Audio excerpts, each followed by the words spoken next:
नमस्कार, स्वागत है आप सभी का न्यूज़ वन इंडिया देख रहे हैं आप और मैं हूं आपके साथ कृतिका। देश दुनिया की तमाम खबरों के साथ बुलेटिन की शुरुआत बड़ी खबर के साथ। कांग्रेस प्रवक्ता पवन खेड़ा को सुप्रीम कोर्ट की तरफ से अब राहत मिल चुकी है। कांग्रेस प्रवक्ता पवन खेड़ा को अंतरिम जमानत दी गई है। सुप्रीम कोर्ट से प्रवक्ता पवन खेड़ा को अंतरिम जमानत मिली है और मंगलवार तक गिरफ्तारी पर रोक लगाई गई है। पवन खेड़ा को सुप्रीम कोर्ट ने यह अंतरिम जमानत दी है।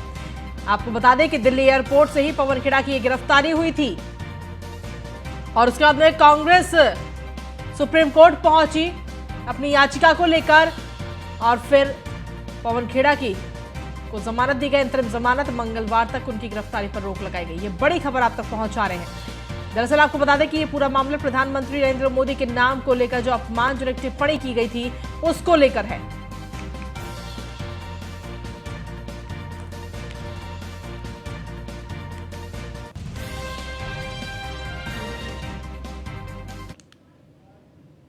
प्रधानमंत्री नरेंद्र मोदी ने आज पोस्ट बजट वेबिनार के पहले कार्यक्रम में ग्रीन ग्रोथ पर लोगों को संबोधित किया।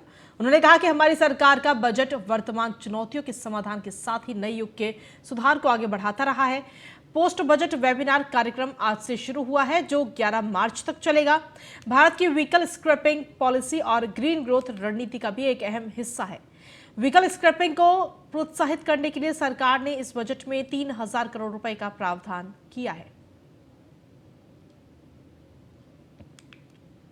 भारत की vehicle scrapping policy green growth strategy का एक अहम हिस्सा है। व्हीकल स्क्रैपिंग को प्रोत्साहित करने के लिए सरकार ने इस बजट में 3000 करोड़ रुपए का प्रावधान किया है। आने वाले कुछ महीनों में केंद्र और राज्य सरकार की करीब करीब 3 लाख गाड़ियों को स्क्रैप किया जाना है। ये गाड़ियां 15 साल से ज्यादा पुरानी हो चुकी हैं। इनमें पुलिस जिन व्हीकल्स का उपयोग करती है वो गाड़ियां हैं। खास करके हमारे हॉस्पिटल्स में जो एम्बुलेंस हैं, हमारे पब्लिक ट्रांसपोर्ट के जो बसेस हैं, व्हीकल स्क्रैपिंग आप सभी के लिए बहुत बड़ा मार्केट बनने जा रहा है। भारत में वाटर बेस्ड ट्रांसपोर्ट एक बहुत बड़ा सेक्टर है जिसमें आने वाले दिनों में बहुत तेजी आने वाली है।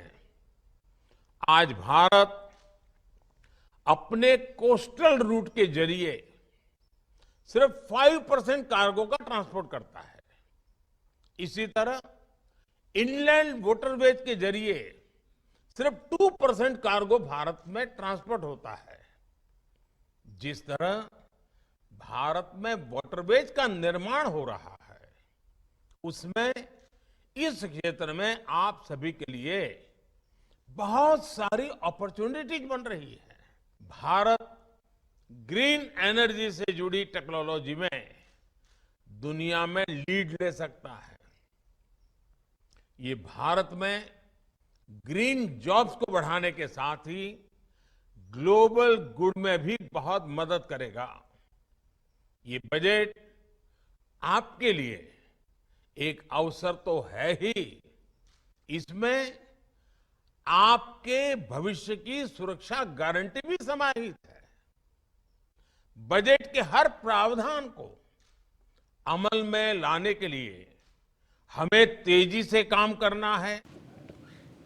वहीं बिहार की राजधानी पटना के बाढ़ में पूर्व विधानसभा अध्यक्ष और सहनेता प्रतिपक्ष विजय कुमार सिन्हा पहुंचे, जहां पर उन्होंने राज्य के महागठबंधन की सरकार पर जमकर बरसी।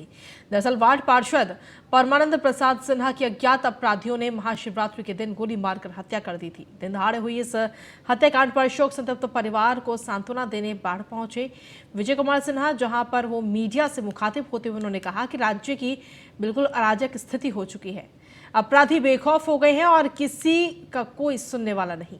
लोग डर के साए में जीने को मजबूर हैं। यहां तक कि संगीन आपराधिक मामले में यहां के पुलिस भी एक नया ट्रेंड अपना लिया है। असली मुजरिम की जगह किसी निरीह व्यक्ति को जेल भेजकर अपने कार्य को अमली जामा पहना रहे हैं बिहार पुलिस। इस बाबत सिन्हा ने बाढ़ एएसपी को भी फोन पर नसीहत देते हुए मृतक के परिजनों को सुरक्षा मुहैया कराने और घटना में शामिल अपराधियों को तुरंत गिरफ्तार करने का निर्देश दिया। दुखद और दुर्भाग्यपूर्ण है जब जब राजनीतिक अस्थिरता होती है, प्रशासनिक अराजकता बढ़ जाता है, अपराध भ्रष्टाचार चरम पर पहुंचता है। और आज बिहार के अंदर यही स्थिति है। आपके यहाँ वार्ड पार्षद की हत्या है, आपने देखा है कि बेगूसराय में मुखिया की हत्या, कई जगह मुखिया की हत्या, विधायकों को भी धमकी दी जा रही है। ये माहौल पूरी तरह से अराजकता का वातावरण बिहार के अंदर बन गया है। ये 90 के दशक का जो जंगल राज था, जिसको बिहार के मुख्यमंत्री जनता राज कहते हैं, ये गुंडा राज में तब्दील।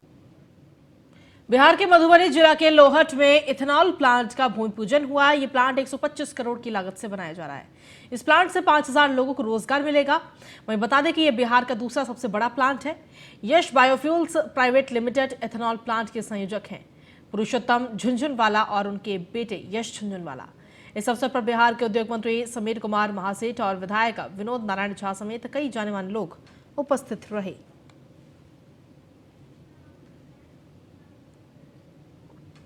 कोई आए, अनेक प्रयास हुए, लेकिन पिछले बार शाहनवाज जी यहाँ के मंत्री थे तो उन्होंने बहुत प्रयास किया और लाने की कोशिश भी की और आया भी। ये अजय सिंघानिया से, अजय गोयनका से दिल्ली में जाकर मिले और वो पंडोल में यहाँ आए और एक भारत सरकार ने कानून में भी परिवर्तन किया। क्योंकि पहले एक गन्ना मिल था, अब यहाँ पे ऐसे ऐसे इथेनॉल के अन्य कई सारे प्लांट लगने वाले हैं। लेदर प्लांट लग रहा है, टेक्सटाइल का लगने वाला है। तो उनके लिए एक स्वर्णिम अवसर है कि वो अपने घर में वापस आएँ, अपने पैसे को बचाएं। पहले ऐसा होता था कि भाई बाहर गांव में पगारें ऊंची मिलती थी, यहाँ नहीं मिलती थी। कोई पंडोल वासी यहाँ नहीं देखेंगे कि चीनी मिल में 1 रुपया कोई लगाया है। हम 20 करोड़ रुपया दे करके चारों तरफ बाउंड्री वॉल, ये सड़क, बिजली, पानी, बिजली, हर एक चीज डेवलप कर रहे हैं। और अगली खबर बिहार के सीतामढ़ी से, जहां पर पूर्व मंत्री और वीआईपी पार्टी प्रमुख मुकेश साहनी पुपरी थाने के भिट्टा गांव पहुंचे। उन्होंने पीड़ित परिवार से मुलाकात की, उनका हाल जाना। आपको बताते चले कि 16 फरवरी को देर रात 20 साल के युवक महेश साहनी की संदिग्ध परिस्थितियों में मौत हो गई थी, जिसके बाद ग्रामीणों का यह आरोप था कि हत्या साजिश के तहत उसकी भाभी ने ही करवाई। और इस बात को लेकर ग्रामीणों ने डेड बॉडी को सड़क पर रखकर सड़क जाम कर दी और पुलिस पर दबाव बनाया कि पुलिस आरोपी भाभी को भी पकड़कर दे, जिसका विरोध पुलिस ने किया तो ग्रामीणों ने पुलिस बल पर ही लाठी डंडे और ईंट पत्थर से हमला कर दिया। वहीं मुकेश साहनी एसपी से फोन पर बात कर घटना की सही से जांच करने की बात कही और दोषी को कड़ी से कड़ी सजा की मांग की।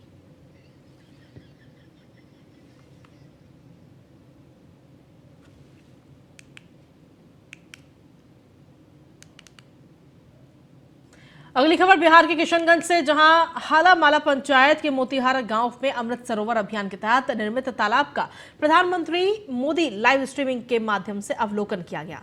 बताया जा रहा है कि प्रधानमंत्री मोदी भारत सरकार के द्वारा ड्रोन के माध्यम से देश भर के विभिन्न राज्यों के 2 जिलों में आजादी का अमृत महोत्सव अंतर्गत निर्मित तालाब का अवलोकन किया, जिसमें बिहार के एकमात्र किशनगंज जिला का चयन किया गया था, जहां किशनगंज के डीएम श्रीकांत शास्त्री के द्वारा हालामाला पंचायत में उपस्थित होकर लाइव स्ट्रीमिंग के द्वारा तालाब के शोपीस को दिखाया गया। कि भारत सरकार की एक योजना है कि प्रत्येक जिला को 75 न्यूनतम 75 अमृत सरोवर का निर्माण करना है। हम लोगों ने 25 से अधिक अमृत सरोवर का निर्माण कर दिया है। कुल 77 हम लोगों ने सिलेक्ट किया है। आज उनमें से एक अमृत सरोवर जो हालामाला पंचायत में अवस्थित है, उसका अवलोकन माननीय प्रधानमंत्री जी के द्वारा किया गया है। वासी भी उत्साहित हैं, प्लस इसके अलावा जो यहाँ के जो पंचायत के जो बच्चे हैं, हमारे जो बुजुर्ग हैं, जो बड़े हैं, हमारे मुखिया जी हैं, अगल पड़ोस के मुखिया जी हैं, वो लोग भी काफी उत्साहित। बिहार सरकार के शिक्षा मंत्री सुपौल पहुंचे। इस दौरान कार्यकर्ताओं ने उनका स्वागत किया, जिसके बाद शिक्षा मंत्री ने प्रेस कॉन्फ्रेंस करते हुए कहा कि 7वें चरण के शिक्षक बहाली का नियोजन पर मेरा हस्ताक्षर हो गया, कैबिनेट में भेजने की तैयारी है। साल 2023 में शिक्षा विभाग 3 लाख नौकरी देगा, वहीं स्वास्थ्य विभाग 2.25 लाख नौकरी देगा। सरकार के 10 लाख नौकरी देने का संकल्प वाली घोषणा के अनुरूप आधे से ज्यादा नौकरी इसी साल में पूरी हो जाएगी। इस दौरान उन्होंने कहा कि आगामी 25 फरवरी को होने वाले पूर्णिया में सीमांचल और कोशी के तमाम महागठबंधन के कार्यकर्ताओं का रैली भी होना है। चरण की शिक्षक बहाली का नियोजन पर मेरा हस्ताक्षर हो गया श्रीमान, और वह कैबिनेट में जाने की तैयारी है। विभिन्न विभाग से एनओसी आ रहा है, 3 विभाग का आ गया है और उसमें अब देरी नहीं है। वर्ष 2023 कम से कम शिक्षा विभाग लगभग 3 लाख नौकरी देगा, 2.25 लाख नौकरी स्वास्थ्य विभाग देगा और 10 लाख के संकल्प में आधे से ज़्यादा 2023 में ही नौकरियां होने जा रही है। किसी को चिंता करने की ज़रूरत नहीं है। ये जो सामंतवादी लोग हैं, दक्षिणपंथी लोग हैं, नफरतवादी लोग हैं, इस चीज़ को हवा दे रहे हैं फालतू। अगली खबर बिहार के कटिहार जिले से, जहां एक और बिहार सरकार प्रदेश की सरकारी विद्यालयों में बेहतर शिक्षा व्यवस्था के दम भरते हैं। सरकारी विद्यालयों के सुचारू रूप से संचालन हेतु लाखों प्रयास करते हैं। सरकारी विद्यालयों में गुणवत्तापूर्ण शिक्षा की लाख कसीदे भी पढ़ते हैं, लेकिन वहीं दूसरी ओर बिहार सरकार की शिक्षा व्यवस्था की पोल तब खुल जाती है जब कटिहार जिले के एक सरकारी विद्यालय में प्राइवेट से कोचिंग का संचालन किया जाता है। इतना ही विद्यालय समय अवधि के दौरान ही विद्यालय के कमरे में प्राइवेट शिक्षक द्वारा कोचिंग संस्थान चलाया जा रहा है और सरकारी विद्यालय में स्थानीय बच्चों को पढ़ाई के बदले हर महीने चुकानी पड़ती है 500 रुपए की कीमत। स्कूल आउट होने के बाद जो है कभी कभी जो है उसको 1 घंटा टाइम का मिलता था। कुछ है मजबूरी की वजह से दिया गया था। कुछ बच्चे हमारे भी हैं जो उसको तैयारी वैयारी भी कराया जाता है अलग से। क्या नाम है बाबू आपका? स्कूल छुट्टी के बाद। छुट्टी के बाद ट्यूशन पढ़ते हैं? जी सर। कितने बजे छुट्टी होती है? 1:30 बजे। अच्छा, 2:30 बजे। 2:30 बजे छुट्टी होती है। अभी तो संज्ञान में आया है। प्रखंड शिक्षा पदाधिकारी को हम लोग बोले हैं कि जांच करके प्रतिवेदन दे दीजिए। यदि उसमें ऐसा पाया गया कि स्कूल के टीचर के द्वारा यदि कुछ इस तरह किया जा रहा होगा, ट्यूशन पढ़ाया जा रहा होगा, तो उस पर कार्रवाई। आरजेडी विधायक के मार्च के बाद तेजस्वी प्रसाद यादव को लेकर के बिहार में एक बयान सामने आया है। आपको बता दें कि आरजेडी के विधायक के मार्च के बाद में तेजस्वी प्रसाद यादव की तरफ से ये सीएम बनने के बयान के बाद राजनीतिक गलियारे में बयानबाजी का दौर शुरू हो चुका है। ऐसे में रोहतास जिले के रालोसपा के जिलाध्यक्ष प्रमोद कुमार उर्फ मंटू ने सीएम नीतीश कुमार पर निशाना साधते हुए कहा कि वो कुर्सी कुमार है, जीवन में कभी भी कुर्सी नहीं छोड़ेंगे। यहां तक कि जदयू के राष्ट्रीय अध्यक्ष ललन सिंह का भी बयान आया कि 25 के बाद देखा जाएगा। साथ ही प्रमोद कुमार ने दावा किया कि तेजस्वी कभी भी इनके साथ रहकर मुख्यमंत्री नहीं बन सकते। उन्होंने कहा कि नीतीश कुमार प्राइम मिनिस्टर बनना के सपने छोड़ देख रहे हैं। वो सोच रहे हैं कि कोई अन्य पार्टी के लोग जाकर कहें, क्योंकि राहुल गांधी और सोनिया गांधी इनको भाव भी नहीं दे रहे। कुर्सी कुमार है, जीवन में कभी कुर्सी नहीं छोड़ने जा रहे हैं। यहाँ तक कि ललन जी का भी बयान आया था, माननीय अध्यक्ष जी का, कि 25 के बाद देखा जाएगा। माननीय तेजस्वी जी कभी मुख्यमंत्री नहीं बन सकते हैं। नीतीश कुमार जी के तत्वाधान में अगर चाह रहे हैं कि नहीं, अगर बन जाए मुख्यमंत्री, तो मेरा अनुमान नहीं है कि कभी बनने जा रहे हैं। और नीतीश कुमार की जहाँ बात रहा प्राइम मिनिस्टर का, तो ये सपना देख रहे हैं और चाह रहे हैं कि दूसरा कोई इनको पुश करे। आरजेडी ने तो पुश कर दिया है, ये चाह रहे हैं कि अदर स्टेट से दूसरा कोई चीफ मिनिस्टर या कोई दूसरा पार्टी आके, अखिलेश जी हो गए, चाहे ममता जी हो गई, चाहे कोई भी केसीआर हो गए, चाहे कोई दूसरा कोई आके इनको प्राइम मिनिस्टर का पद के लिए इनको सुशोभित करें। अगली खबर राजस्थान की है, जहां जयपुर से मध्य प्रदेश सरकार की पूर्वी राजस्थान नहर परियोजना ERCP के चल रहे काम पर रोक लगवाने की सुप्रीम कोर्ट में दायर याचिका पर सीएम अशोक गहलोत ने कहा कि राजस्थान को अपने हिस्से के पानी से वंचित करने का प्रयास है। मध्य प्रदेश सरकार ने पूर्वी राजस्थान नहर परियोजना का काम रुकवाकर पूर्वी राजस्थान के 13 जिलों के हक का पानी रुकवाने की कोशिश की जा रही है, लेकिन राज्य सरकार हर प्लेटफॉर्म पर ERCP के पक्ष में अपनी बात दृढ़ता से रखेगी और अपने हक की लड़ाई जीतकर पूर्वी राजस्थान में जल संकट को दूर करने का कार्य करेगी।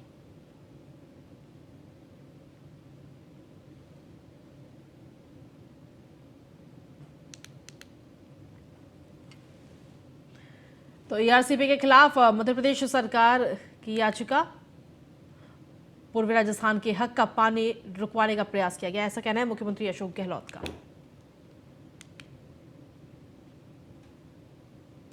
यूपी विधानसभा में हंगामे के मामले में कैबिनेट मंत्री डॉक्टर संजय निषाद ने न्यूज इंडिया से खास बातचीत की। इस दौरान उन्होंने कहा कि जातीय जनगणना होनी चाहिए, लेकिन इस तरह नहीं। साथ ही कैबिनेट मंत्री ने और क्या कुछ कहा है, आपको सुनवाते हैं। हमारे साथ हैं डॉक्टर संजय निषाद पार्टी के अध्यक्ष हैं और उत्तर प्रदेश सरकार में कैबिनेट मंत्री हैं।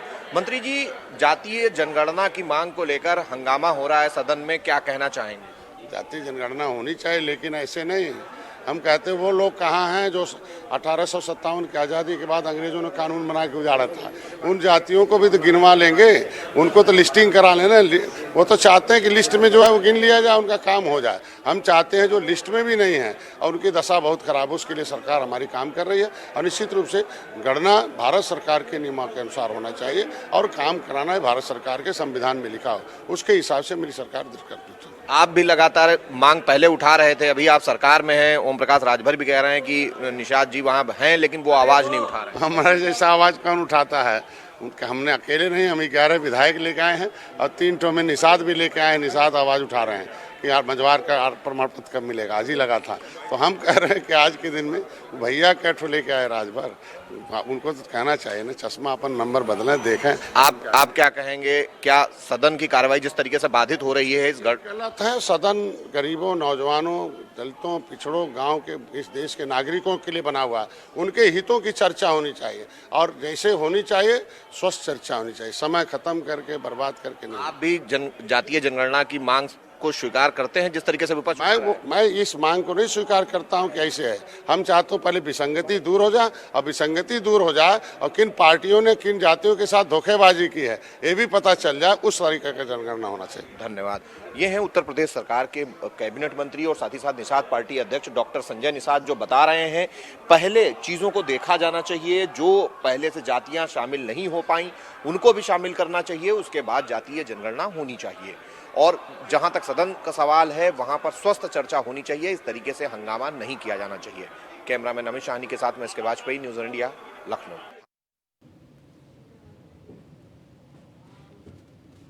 और खबरों में आगे बढ़ते हुए बात करेंगे अब उन्नाव की, जहां पर रहस्यमय ढंग से दलित नाबालिग लापता हुई थी, जिसके बाद में शत विशत अवस्था में नाबालिग का शव बरामद किया गया। रात में परिजनों के साथ नाबालिग सो रही थी। परियर चौकी के पास खून से लथपथ उसका शव मिला। पुलिस ने परिजनों को बिना सूचना दिए शव को पोस्टमार्टम के लिए भी भेज दिया। पीड़ित परिजनों ने अपहरण कर हत्या करने का आरोप लगाया है और आक्रोशित ग्रामीणों ने परियर चकलवशी मार्ग पर जाम लगाया। पुलिस की संवेदनहीनता को लेकर ग्रामीण आक्रोशित हैं। सफीपुर कोतवाली क्षेत्र के परियर गांव की ये पूरी घटना।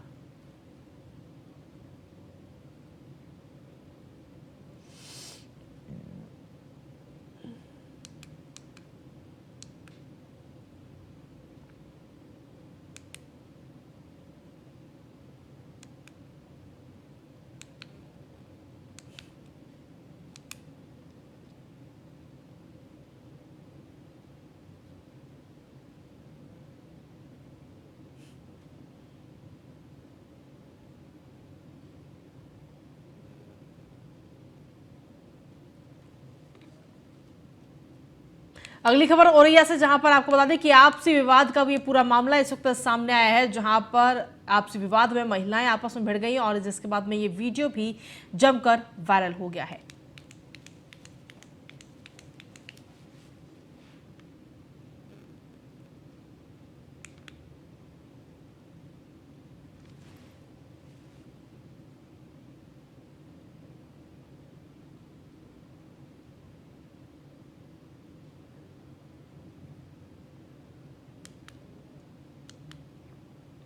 तो औरैया से पूरा मामला सामने आया। आपसी विवाद में महिलाओं में मारपीट हुई है। महिलाओं और युवकों के बीच जमकर मारपीट हुई। दोनों पक्षों के बीच जमकर ईंट पत्थर चले। मारपीट का वीडियो सोशल मीडिया पर वायरल हो रहा है। दिव्यापुर थाना इलाके के हंसपुरवा का पूरा मामला है।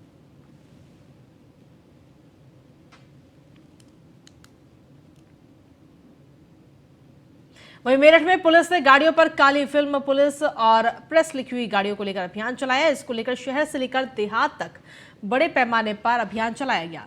इस दौरान काली फिल्म में चढ़ी हुई गाड़ियों का चालान किया गया और कई गाड़ियों को सीज भी किया गया। साथ ही पुलिस ने जाति सूचक शब्द लिखे गाड़ियों का भी चालान किया। इस दौरान एसपी देहात अनिरुद्ध सिंह ने कहा कि पुलिस और प्रेस लिखे वाहनों की जांच कराई जाएगी और गलत मिलने पर कानूनी कार्रवाई की जाएगी। आज मेरठ पुलिस के द्वारा एक चेकिंग अभियान चलाया गया था, जिसमें वैसी गाड़ियां जिन पे काली फिल्में चढ़ी होती हैं या वैसी गाड़ियां जिन पे जाति सूचक शब्द लिखे होते हैं या प्रेस लिखा होता है, पुलिस लिखा होता है, इनके खिलाफ आज कार्रवाई का अभियान चलाया गया था। इसमें इन गाड़ियों को सीज किया जा रहा है, चालान किया जा रहा है और ज़रूरत पड़ने पर उससे आगे भी वैधानिक जो कार्रवाई हो सकती है वो की जाएगी। सर ऐसे लोगों के लिए क्या कहना चाहेंगे जो पुलिस की कैब प्रेस लिख के गाड़ियाँ चला रहे हैं रोड पर? ऐसी कई गाड़ियाँ हम लोगों ने अभियान में पकड़ी है जिनमें पुलिस की कैप रखी होती है या प्रेस लिखा होता है। तो इन सभी गाड़ियों पे की जांच पड़ताल की जा रही है और ज़रूरत पड़ने पर उनको सीज किया जाएगा और मोटर व्हीकल एक्ट में जो भी प्रोविज़न होंगे उनके तहत कार्रवाई की जाएगी। आज मेरठ पुलिस के द्वारा एक चेकिंग अभियान चलाया गया था जिसमें वैसी गाड़ियाँ जिन पे काली फिल्में चढ़ी होती। और इसी के साथ फिलहाल इस बुलेटिन में इतना ही। नमस्कार।